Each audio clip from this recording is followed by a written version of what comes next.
Hi, this is Dylan Dickerson from the St. John's News, and today I am standing in front of the Kodo Wildlife Preserve, and I am interviewing Jeff Corwin, world-famous naturalist and conservationist. Hello, Jeff. Thank you for joining me. You're welcome. I am glad to be here. Can you tell me a little bit about where you're from and your family growing up? I was born on July 11, 1967 in Quincy, Massachusetts. I have two younger sisters named Joy and Amy. Both of my parents encouraged my love of nature and animals. I spent a lot of time exploring backyards, sheds, and forests looking for bugs and animals. I had read that your bedroom growing up was unique. Can you tell me about it? My bedroom was like a zoo.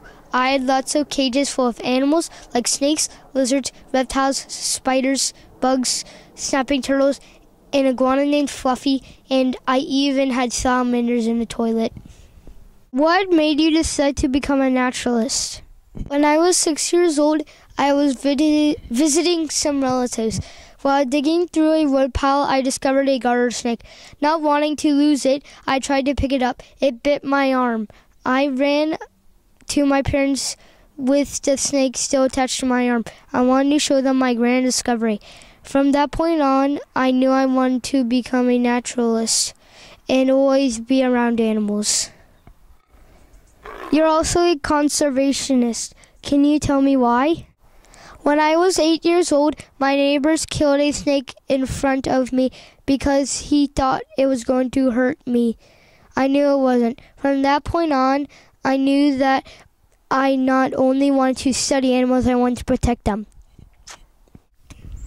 When did your training become more formal? In junior high, I volunteered at the New England Wildlife Center. There, I learned to fix broken wings on birds and even make fiberglass shells for turtles that have been run over cars. When did you start teaching kids?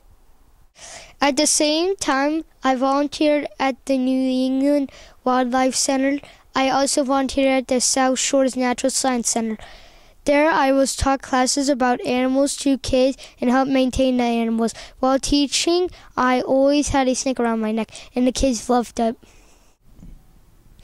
A large part of your conservationism involves the rainforest. How did that start? When I was 16, I had saved up enough money to go to Belize with a biologist named Fred Dodd.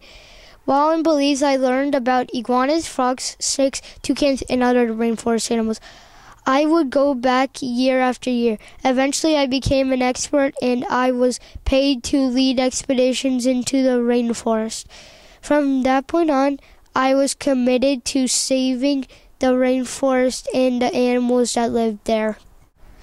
Tell me about your experience in the Army National Guard. After high school, I joined the Army National Guard. When I finished boot camp, I went to Texas to Fort Sam Houston and decided to train as a medic. During my days off, I would explore the Texas countryside. At first, my friends thought I was weird, but after hearing about my adventures and the fun I had, they were to go with me. What did you do when you finished in the Army? I decided to go to Bridgewater State College to study biology and anthropology. In college, I was a very good student. I got all A's. While in college, I started the Emerald Canopy Rainforest Foundation to save the rainforest. It was during that time I served as a member of the Youth Action Committee for the United Nations Environmental Program. What is the United Nations Environmental Program? We call it UNEP, and it brings environmental problems to the attention of government and the international community. How did you end up on TV? Dr. Robert Ballard gave me my first opportunity to be on television. He was filming a segment about the rainforest in Belize and wanted me to appear on the show to talk about my experiences. From that point on, I was hooked. I sent tapes to all the networks, but no one was interested. Then one day, I got a call from Disney, and they asked me if I would be interested in doing a show called Going Wild with Jeff Corwin. This was a dream come true for me. What did you do after that?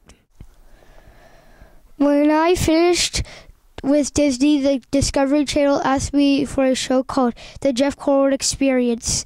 The show allowed me to talk about endangered species, global warming, and saving Earth's resources. I filmed all over the world, and I was able to show a variety of animals. You had done a lot in your career. What would you say is your proudest moment? Without a doubt, I would have to say my proudest moment is creating the Eco Zone with the South Shore Natural Science Center. This is a hands-on experience that teaches about the Massachusetts habitats and ecosystem. For me, this is where it all began and is my way of giving back. I am very proud of what we have done. What does the future hold for Jeff Corwin? I will continue to grow my career by writing books and doing shows, but eventually I see myself with a calmer life, possibly as a quirky science professor at a New England college.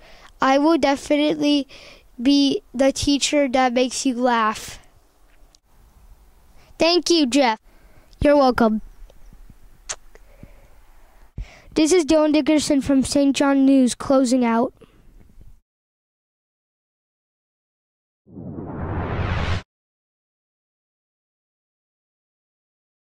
I'm standing in front of the Dakota Zoo with Jeff Corwin. Go.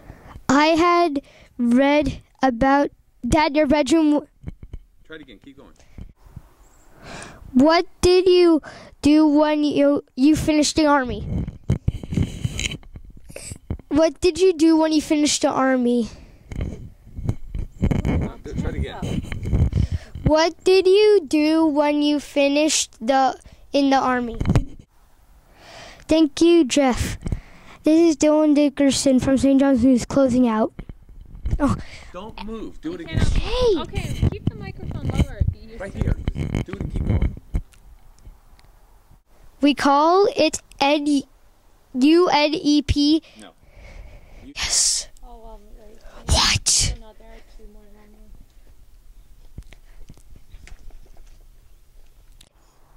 My way of going back. No, giving back.